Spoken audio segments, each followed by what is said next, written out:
आज आपण पाहणार आहोत वासरांची योग्य वाढ करण्यासाठी काय गरजेचं आहे. तर सगळ्यात महत्त्वाचं आहे जंतुनाशकाचे वेळापत्रक पाळलं पाहिजे. तर बरेच शेतकरी अंदाजे जंतुनाशक देतात, म्हणजे जन्माला आल्यानंतर 2 महिन्यांनी दिलं, तर परत दिलंच नाही, परत 6 महिन्यांनी दिलं, परत 1 वर्षाने दिलं. तर तसं केल्यामुळं त्याचं जंतू निर्मूलन होत नाही आणि वासरांची वाढ होत नाही. बऱ्याच जणांची तक्रार असते की वासराची वाढ होत नाही, बरगड्या दिसायला लागल्या, खराब आहे. तर त्यांनी जंताचं वेळापत्रक पाळलेलं नसतंय. तर हे मी का सांगतोय, जंताचं वेळापत्रक पाळलं तरच जनावराची वाढ व्यवस्थित, वासराची वाढ व्यवस्थित होते. जंतामुळे काय-काय होतं, तर जंतामुळे वजन वाढ कमी होते, भूक कमी लागते आणि वाढ खुंटते. जंतामुळे पोषक घटकांचं शोषण कमी होतं आणि वासराची वाढ योग्य होत नाही. म्हणून जंत निर्मूलन हे केलंच पाहिजे आणि जंत निर्मूलन केलं तरच वाढ होणार.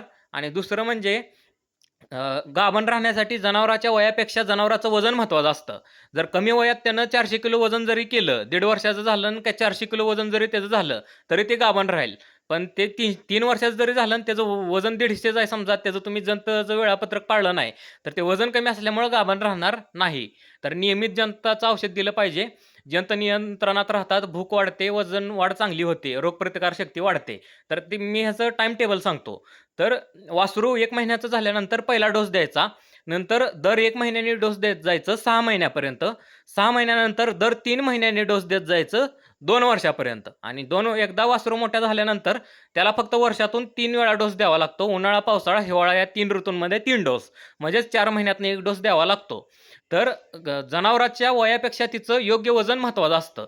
वजन जर वाढलं तरच वेळेवर ती माझावर येईल आणि गाभण राहील आणि तिचं भविष्यात चांगलं उत्पादन राहील. आणि जर वजन कमी असेल तर ते माझावर पण व्यवस्थित येणार नाही आणि गाभण पण राहणार नाही. आणि योग्य वजनामुळे वेळेवर हिट येते, म्हणजे वेळेवर माज येतो आणि गाभण राहण्याची क्षमता वाढते. वेळेवर हिट येते, गाभण राहण्याची क्षमता वाढते. लवकर गाभण, लवकर फायदा आणि भविष्यात जास्त उत्पादन होतं. वजन जर कमी राहिलं तर ते 100% गाभ राहणार नाही, कितीही त्याचं वजन वाढू द्या. आणि वजन वाढण्यासाठी पहिली स्टेप काय, तर त्याचं जंत निर्मूलन केलं पाहिजे. तर जंत निर्मूलन करणं हे अत्यंत गरजेचं आहे. वेळापत्रक मी तुम्हाला सांगितलंच. 1 महिन्याचा झाल्यानंतर पहिला डोस. अजून एकदा सांगतो, 1 महिन्याचा झाल्यानंतर पहिला डोस. परत दर 1 महिन्याने डोस देत जायचं 6 महिन्यापर्यंत. 6 महिन्याचं झाल्यानंतर दर 3 महिन्यांनी डोस देत जायचं 2 वर्षापर्यंत. आणि एकदा 2 वर्षाचं झाल्यानंतर वर्षातून फक्त 3 वेळा द्यावं लागेल. उन्हाळा, पावसाळा, हिवाळा या 3 ऋतूमध्ये 3 वेळा द्यावं लागेल. तर अशा प्रकारे तुम्ही जर जंत निर्मूलनाचं वेळापत्रक पाळलं, तर त्याच्यातील जंत वेळेवर बाहेर पडतील आणि त्याची वाढ चांगली होईल आणि जनावर गाभण राहायला आणि वेळेवर माझावर यायला आणि गाभण राहायला मदत होईल. तर ही माहिती जास्तीत जास्त शेतकऱ्यांपर्यंत पोहोचवा. धन्यवाद.